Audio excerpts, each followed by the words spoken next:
Good morning. So a lot of thank yous, fans all year long. The Miller family, our families, the players, coaches, wives, kids in particular.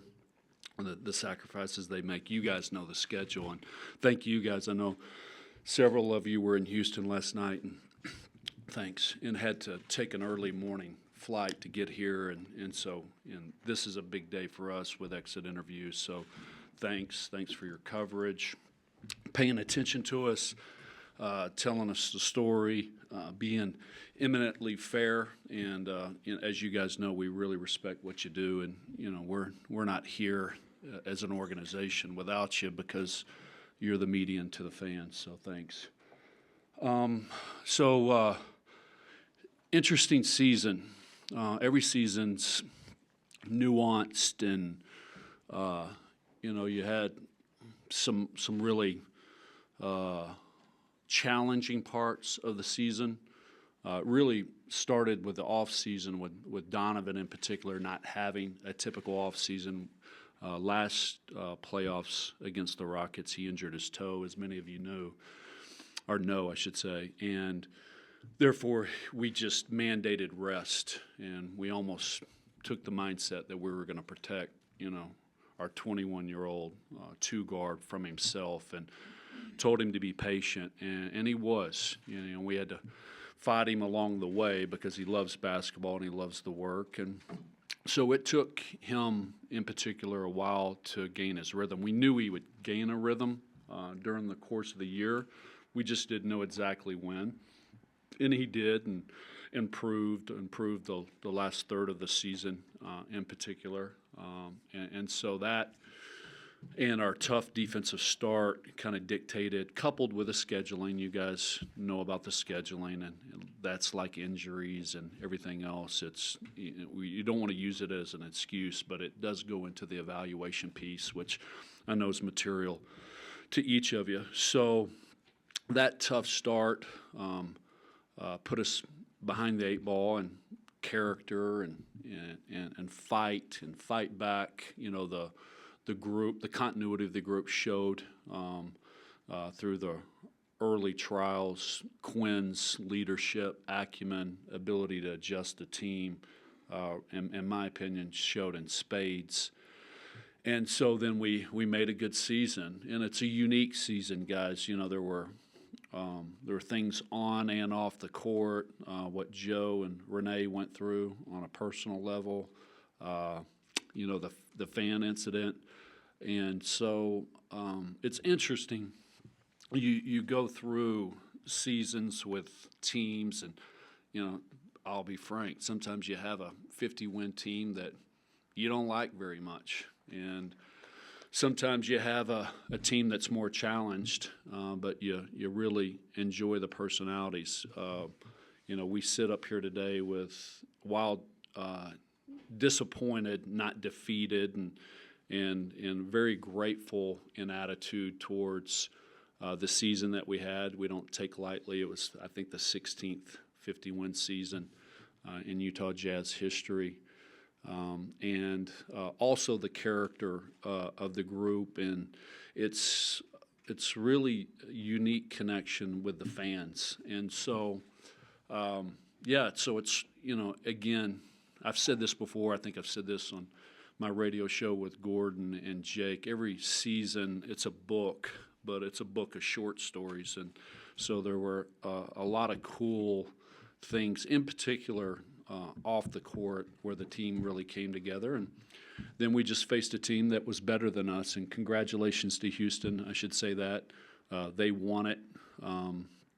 We did some really good things defensively, some things that actually, as you guys know, Quinn was criticized for to start, with some unique coverages with James Harden, but things that we really believed in and subtly adjusted to, and having the defensive personnel that we have, in particular Derrick Favors and Rudy Gobert, was allow us to execute on that. And as most of you written and have witnessed, we just didn't open shoot very well. This year it's weird. I think we wound up, Andy, I think you wrote we're 10th, and 3-point percentage. It didn't feel that way to us during the regular season, and certainly in the most critical moments. And I think you got to give Houston its credit.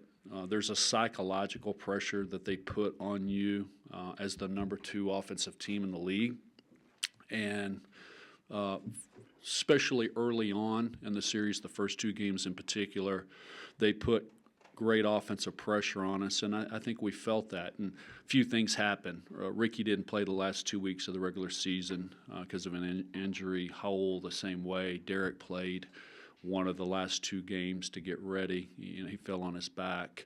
Kyle's one of his knees started acting up. So while we were winning, the tip of our sword just wasn't quite as unified and in rhythm as a formidable Houston team, and it took us a while to find our sea legs. I thought the second half of Game 2, we started to understand how to guard Houston at a different level, and then it became a series. Unfortunately, like the regular season, we put ourselves in a little bit of a hole. A lot of unique things, had to happen for 2 quality teams like Houston and ourselves to meet in the first round, but it happened, and no excuses. And so again, I know a lot of times we want to move to simple narratives on the season, but we'll dissect every policy, every process, ourselves in management, certainly the coaches, going down to the players' health, performance.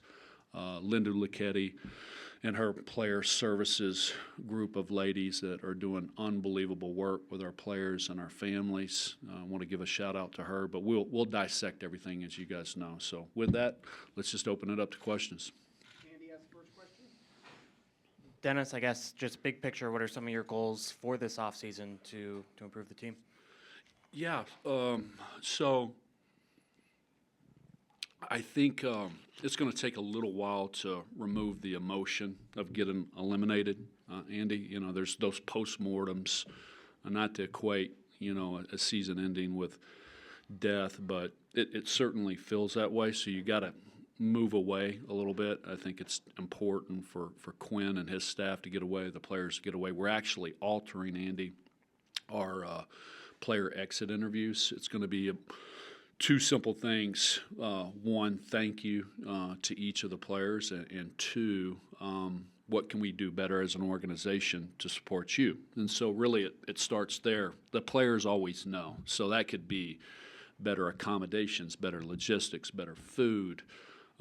Hey, we love how we're being taught and instructed, so things that you're doing well. So taking a real good audit of what we're doing, and then going back and reviewing the season statistically on video. One thing that we like to do on video when we're preparing for the draft, guard, wing, big, we weave in potential free agents into that, potential trades into that draft period, and also just learning from Rudy Tomjanovich. He always said it, and frankly, we can't do it enough. We watch a lot of our own players. It's actually fun for us to go back and watch, and we have a very unique team, especially defensively, and Quinn's doing some really cool stuff on offense where we're literally at the very top of the league in open shots. And so I think, it's a long-winded answer, but getting to a simple point, we're certainly going to have to make at a higher clip than we did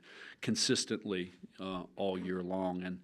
And look, if Kyle's knee doesn't wake up a little bit, I think Kyle in particular did a few things for us. 1, he made.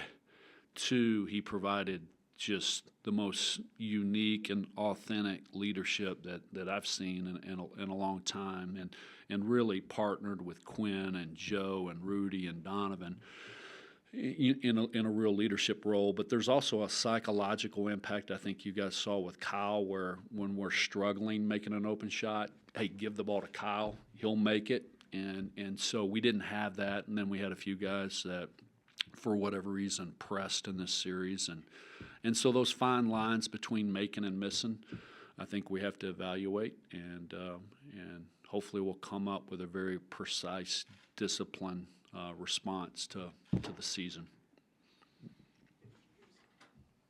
Dennis, you started to allude to this, but will Donovan Mitchell's summer look less like the one we saw on Instagram last year and more like the one we heard about with Gordon Hayward 3 years ago? Is that what you were getting at?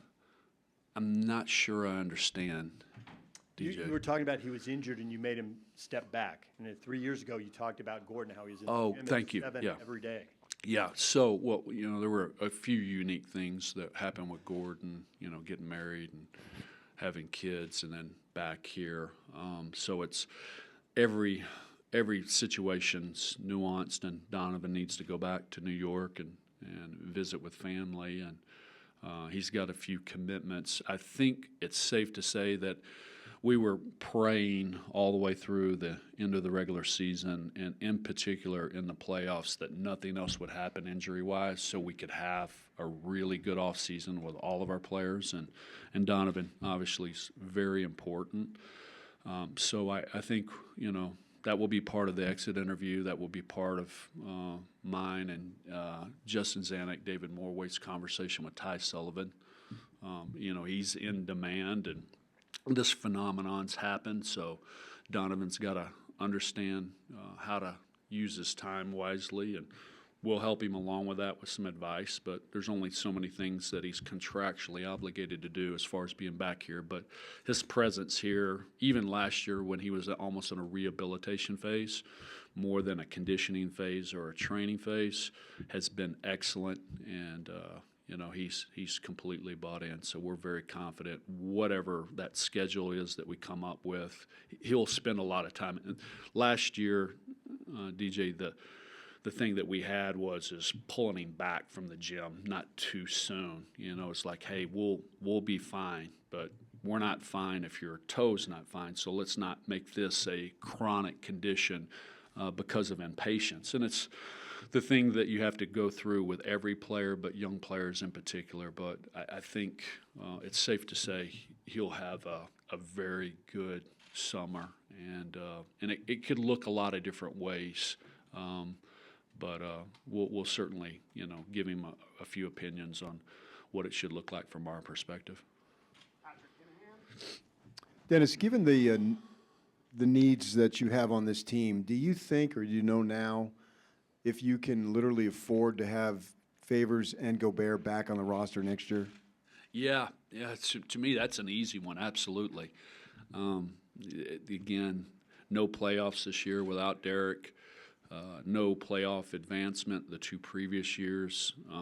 He's as great and as unique, PK, as Rudy was at the rim. Derrick actually defended the deep paint on a percentage basis better. So when we count our blessings, one of them is every night thank the Lord for having 2 of the most unique defenders in the league. And Derrick can do certain things that Rudy can't do with a low base and center of gravity and some lateral movement. And obviously Rudy can do some things that no other human in the world can do. So that 1-2 punch, and I think this year they're plus 4.5. So again, it's a false narrative. I get it. Obviously Jay comes in, and we have some more mobility and spacing, but as you guys saw with what Derrick did throughout this series, you could make an argument from an effectiveness standpoint. The last 3 years, he's been, if not our most effective player against the Rockets, certainly in the top 2. And even last year, he was hurt. So the Rockets are an obstacle. We can't totally plan just for them because there's other great teams that we got to run through for trying to be the last team standing. But I said it earlier. Derrick Favors isn't part of the problem; he's part of the solution. And we've had real conversations with Derrick. It's really Quinn has been amazed, and I don't want to speak for Coach, but he's been amazed at the evolution of Derrick, the maturity. 3 years ago, he had the bone bruise on the knee, and his weight was 274. With 8% body fat, he wasn't fat, but we just said, hey, Derrick, you got a bone bruise. You're not 21 anymore. Let's cut this weight. And we used Tim Duncan as the example in the latter stage of his career. Derrick totally bought in. His last weight was 248. He looks amazing. We're past the bone bruise, so we're very, very pleased with he and his maturity and performance. Looking ahead at the free agency this summer, when you pursue free agents, what consideration do you take into like the younger players that you're developing in terms of not just like the financials, but development at different positions in the decisions that you'll make in free agency? A lot.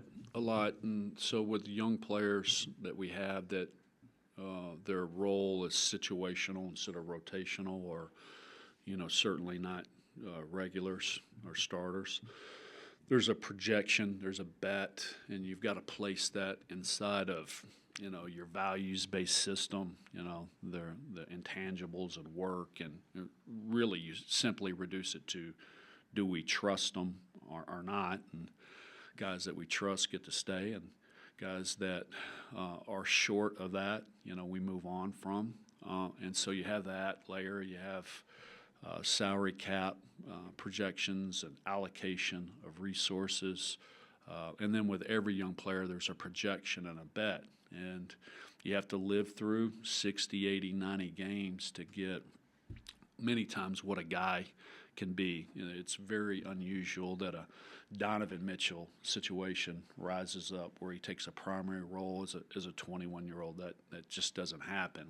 What's the stat that it's Donovan and David Robinson as rookies that on teams that won 45 games or more led the team in scoring in the second round? It was just those two guys. So not everybody's timeline is going to look like that going forward. Unfortunately, it sets a bar with a lot of the new players and young players that come in, that's the expectation. But so be it. And hopefully internally we can take a deep breath and be patient, with development. Can you just talk about last offseason, you kind of stood pat with your roster. I just wonder how much of a priority is this next offseason, maybe to find a new player, perhaps a wing scorer, which a lot of people think you might need. Yeah. So it's always a priority, every periodization of, trade period, the draft period that's coming up, and quickly the free agency period right after the draft. And as you guys know, the draft period's a de facto trade period as well. So we want to move the group forward. And while we have a very good team, the results told us that we don't have a great team, and is a great team in the offering. And it's funny, change. It's there's a automatic mindset to change, right? And especially when you fall short and you go through trials. And it's like any other relationship that you have. Yeah, you can change, but it's going to be one of three things, whether you don't change or you do change. You can stay the same, you can get worse, or you can get better. So change doesn't automatically mean better. And we have a lot to be thankful for with this group, and those accomplishments that this team has had really over the last 24 months, we don't take lightly. And some of it is, Mike, as well, that there has to be a better alternative. And so if there's a better alternative, we'll certainly look at it. But again, getting back to values-based, they got to fit our community. This community loves this team, and they should, because of the collective character of the group. It's got to fit a salary structure. It's got to be a value add, that they're bringing something that we don't have, or it has to be a really good fit. And so all those things, while you guys are going to write and talk, and you only have so much to write and talk, that's where we have to go a few levels deeper. And so the answer that I could give you could go on for 2 hours, but I'd bore you to death. So, but we'll certainly make every attempt to examine every piece of the organization, player personnel included, and try to move this group forward. And I would say this: I'm excited. We're excited about the challenge, and we're sitting with a good set of options, and that's the quarter that you want to be in, where we have a bunch of people that are interested in how we play and what we're doing, and the community as well that we're doing it in. So Steve Starks and I were on the plane last night, and he was actually showing me a couple parts of Utah that he obviously knows that I don't know, and we're talking about, again, continuing to tell the story about how unique this place is to be a professional basketball player, and we're going to turn it into a strength. You were outspoken about a year and a half ago about how teams were defending your offense. With a year sample size of freedom of movement under your belt, do you feel like that was a net positive for your team? Yeah, so I was very critical of the league, more so internally with meetings up in New York and emails and conversations. I turned a lot of that diligence over to David Morway. He's really moved that forward. And so as critical as I was, you guys listened to the Woj podcast, and I had a few comments on the radio show, and some of you guys individually. I'm just as pleased with the league as where it sits today. And I'm not saying that to curry any favor with the league. You've got to give credit where credit's due. Adam, Byron, Kiki, Michelle, Monty McCutcheon. I was a little worried that we're losing a great official on the court. He's as technical as you can be with his understanding of the game and the way players and coaches like to trick it up and sometimes rough it up. And then he's a great communicator. He's been very available, in particular to David Morway and Steven Swartz, and allowing Rudy and Derrick to roll. It made Rudy the best finisher in the league. It made Derrick one of the top 5 finishers. So I'm proud to say that Quinn and I, with a lot of people's help, partnered, and the game's more watchable. I'm not saying it's because of the Jazz, but certainly we had a strong opinion. You let our rollers roll if you reduce the grab, hold, push, pull. And our point was call it early, call it often. Players and coaches are smart. They'll adjust. And, the league sits in a really good place. It's, I'm like a few of you guys, the talent and the pace and the coaching and the player development, it's just awesome to watch. So really pleased with that. Dennis, you've been selling this place around the league and whatnot. It's a unique community. It's a unique demographic here. Do free agents want to come here? Yeah. So we've had. Yeah, I was reading. I haven't read a lot of you guys, I'll be honest, the last month. It's actually been liberating. So I've been concentrating on a few things with our team, and so that hour or so that I normally take to read and listen, I've been looking at other teams as well, and draft and players in Europe, and so, but I did. Take this morning to open up and read a few things, and one of them was on ESPN. They wrote a season-ending piece, and it was interesting that they took a look at our free agent history, where it's the Trevor Bookers, Thabo Cheflosas, Epe Udos of the world, and you have the free agent market that all of you guys are right about, that typically it's a market-based price that's here, and there's a production-based price that's there, and so we have stayed out of market. We give Joe Johnson a pretty big number, and we thought that was fundamental, and in particular in year one with Joe. So we've had a lot of things that have come up that would probably deemed as win the press conference type of move, and a name and someone who could score, and then we've looked at the cost of solidifying our cap, where we have less optionality. Maybe they can't guard. Maybe their expectations are here in shots, and the reality's here on what we could deliver. And so we've had quite a few opportunities to say yes. Yes, many times, Gordon, on overpay. And, I sit here today, and we say it all the time. It's a little bit of an inside joke that you know, a lot of times we got to lose the press conference. I've got to take the bullets. Oh, here we go again, patience and this and that. It's just, for us, we'd rather look at it fundamentally than emotionally, or what would allow you guys to get off my back for, you know, a period of time. Because you move past that time, and then you got to win, and we're going to be judged on win and losses anyway. So this state, this community, you know, we have a lot to sell. Our arena is amazing. Adam Silver was just here last week. Our game four, I should say, spoke to the governor, the lieutenant governor, a lot of our corporate sponsors, and it was quite flattering to have him and Mark Tatum here, and you know, again, we're very confident in our state, our city, and our organization, and so we'll get in there and see what's available to us, but we're confident we can continue to move the group forward. We're not far away. Dennis, one of the big decisions you're going to have to make, obviously, concerns Ricky Rubio. How would you evaluate his season, and what do you think the likelihood he'll be back? Yeah, so a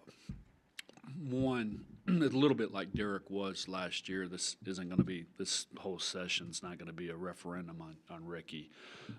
We're grateful for him in the last 2 years. Quinn said it, and I would just add a little piece to Ricky. His greatest trait is, as a player and as a person, his empathy, and I would add his care factor. And I think that's why you saw him play so well against Houston. The guy was fighting. He was fighting like whenever I talk about someone and put him in the context and compare him to how he was competing to Manu Ginobili, that's how it felt to me. He really, really fought hard. And so we'll say our appreciation. And, you know, the trade deadline happened, and unfortunately a team leaked something that was unethical, and it became a month-long referendum on Ricky. And then I had that conversation with him, and he understood. And the same thing will hold true in free agency. We're going to put Ricky inside of our tiers free agency. He'll be part of it. He's got a decision to make on his end. We got a decision to make on our end. But there's a lot of scenarios that I could see Ricky back. We really appreciate who he is. We think we can get him better from a health performance standpoint, from a skill standpoint.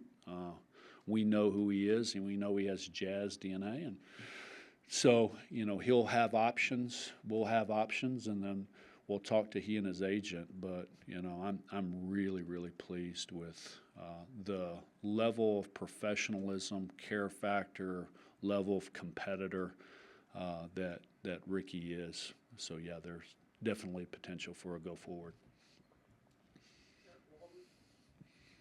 Hi, Eric. Dennis, this team has obviously made its bones as a defensive-oriented team. You also prefaced your comments regarding the playoff series saying Houston is so good offensively, they put psychological pressure on you. What can this team do to get a little bit more like that? Yeah, so get eliminated, get embarrassed.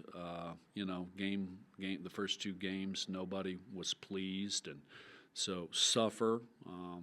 Take an honest look at itself. Some solutions will be internal and with experience. You guys saw a long run with John and Carl, and saw a lot of exits, and those hurt.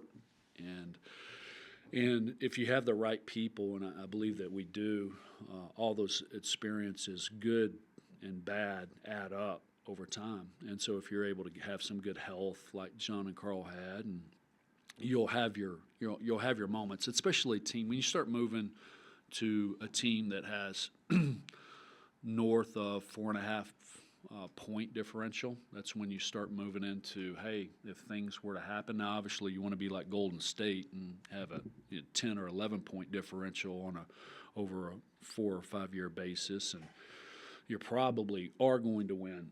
So, but we have to look at everything, Eric, and part of it is certainly ball security. Part of it is making open shots. Again, you know, it's unfortunate what happened with Kyle, but it happened, and you know, I think Kyle, there's a chance that we'll be able to get him and his body right and have a full season with him next year as well, and so that would help a great deal. But adding a sniper at any position is something that we're going to have to strongly evaluate, and we'll have a few options. The draft, everybody's panning the draft right now after the first couple picks. We're looking at it at 23. We've been studying it pretty hard the last few weeks, and you know, I like several of the players. Some of them create redundancy issues, but they're good players nonetheless. And so if we have that opinion, usually it comes up where if we don't select 23 could be a good asset. But yeah, obviously we're second in the league defensively this year after a slow start. We wound up 11th or 12th offensively. After Kyle trade, we were inside the top 4 against a weaker schedule, but the last half of the year, I should say. But so we'll certainly look at anything that can improve us offensively. Dennis, from a player development standpoint, what's the next step for Donovan Mitchell in your mind? Well, I think having a good offseason of health where there's, you know, dedicated rest. Knowing him, he'll want to grab the ball today. But, you know, we'll calm him down a little bit, and he needs to get away. And then I think Donovan's it's pretty easy with him because he's intrinsically motivated. It's not like we can have a bunch of slogans and to fire him up. You know, it's just there. And so some of it is discipline, precision, less, you know, not more. You know, Donovan's just a 22 and not married and abundance of energy and wants to be everything to everyone. And that's great. You know, there's a time and place for that, but there's also a time to get quiet, get still, have dedicated rest. But he and Johnny Bryant and Quinn will come up with a plan that I'm very confident that he'll look, he's 22. James Harden's at the height of his powers now, and it took a long time in Oklahoma City and then the move to Houston and the playoff eliminations, the media critique. And so Donovan, you know, he'll look at himself and he'll come up with a very good response, you know, in his development. And I would say this, it's not just this off season. This is a multi-year deal where we'll grow him into one of the most significant players in the league. I'm confident of that. Thank you. Thank you, guys.